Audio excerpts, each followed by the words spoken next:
you were ahead, should United have been down to 10 men at that point? Well, I think that it would be universally accepted that they should have been down to 10 men. I mean, there's no other decision to make, really, in the game. Should Vidic have been sent off? I think the consensus in here would say yes. Should Vidic have been sent off? Should Vidic have been sent off? Should Vidic have been sent off? Yes, yes, yes. See about that decision as well, in terms of should he have gone? Well, I think the referee's had one major decision to make in this half, and he's got it wrong. I really do. He's got it wrong. He's got it wrong. He's got it wrong. And if you're not telling me that this is not a goal-scoring opportunity, when he knocks that past him, which is the law, the referee gets one part of the decision right in a penalty. Now, the second part is he denying him a goal-scoring opportunity? Answer, please, because I think he is. Well, I know he is, because he's not telling me he's not having a shot at goal there if he doesn't foul him. So he fouls him, he should send him off, there's no doubt about that. He should send him off, there's no doubt about that. He should send him off, there's no doubt about that. He should send him off, there's no doubt about that. The United defence we talked before, catalogue of errors there. There's the whole of the back four on that side. Evans goes to the ball, Vidic in behind. Evra, the one on the left-hand side, is meant to be the covering defender. He gets nowhere near it. If you watch him when it's played over the top, he's supposed to be covering that space. He doesn't even move. Agbornlor gets on there quick, beats Vidic for pace. Is it a goal-scoring opportunity? Of course it is. It's got to be. Is it a goal-scoring opportunity? Of course it is. It's got to be. Of course it is. Of course it is. Of course it is. So what do you think? Do you think Phil Dowd's just blatantly forgotten? Well, I don't know. I can't answer that for you because he's wrong in whatever it does, because the law is goal-scoring opportunity, one-on-one.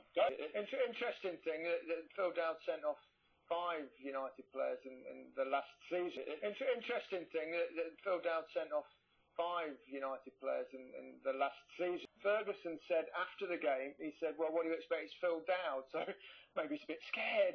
No, you're laughing. Ferguson said after the game, he said, well, what do you expect? It's Phil Dowd, so maybe he's a bit scared. No, you're laughing. No, you're laughing. These things can make it of course, and when Alex makes a comment, it is for some effect, and that has probably affected Phil Dowd. He didn't put Booker United playing for 40 minutes. Exactly. That has probably affected Phil Dowd. He didn't put Booker United playing for 40 minutes. Exactly. He didn't put Booker United playing for 40 minutes. Exactly. Especially with that decision, which you can understand. Well, of course, you can understand that he's disappointed. But the big thing here was, all right, he's not given the red card. Why did he not give him a yellow card? Because if he gives him a yellow card, that means one more hit and he's off. And he did get booked in the second half, Vidic. It's like inexplicable. And he did get booked in the second half, Vidic. It's like inexplicable. It's like inexplicable.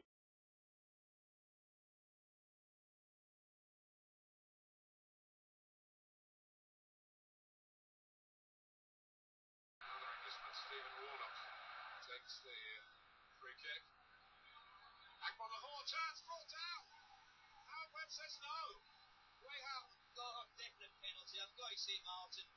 I think he just turned him beautifully, Agbornlor here. You can see the Aston Villa players kept on going round the referee, Howard Webb. I'd like to see it again, a close reaction, and it's normally your best. At least I thought of the penalty. I thought he just turned him, sent him tails too tight. The rest of pulling to the shot there. Then he went for the challenge here. His legs all over him. If you don't win the ball in the box like that, there's only one decision: penalty. And look at the position of the referee. Perfect. I don't know how he could get that wrong. Was it a penalty? I think so, I was right there. Was it a penalty? I think so, I was right there. I was right there. I was right there. I would say so, yeah. I would say so, yeah. I would say so, yeah. When the team's played so well, how hard is that defeat to take? It's very hard to take, and I'm not too bothered about the eventual scoreline. They've scored twice in the last 3 or 4 minutes of the match, including next to time when on time when we were pressing forward for goals ourselves. But very hard to take. Hard to take. The whole game was hard to take. We come here 5 weeks ago, arrived here, had decisions, big major decisions go against us. Do you think Phil Dowd's just blatantly forgotten? Well, I don't know. I can't answer that for you because he's wrong in whatever it does, because the law is goal-scoring opportunity, one-on-one. And exactly the same is happening again today. If you don't win the ball in the box like that, there's only one decision: penalty. And look at the position of the referee. Perfect. I don't know how he could get that wrong. Even Frank Lampard just said it was definitely a penalty. All the Chelsea players were astonished. They were astonished. You could tell by their reaction. They knew. And then what happens, of course, the consequence of it is that the referee has to make a decision then, whether not only it's a penalty, it's a clear-cut penalty, whether then it ends up being a goal-scoring opportunity where the player has to be sent off. I have the benefit of hindsight in that, and it is a sending-off offence because Gabby Bonahar is about to shoot a goal before Ferreira comes across to try and block, and it is a goal-scoring opportunity.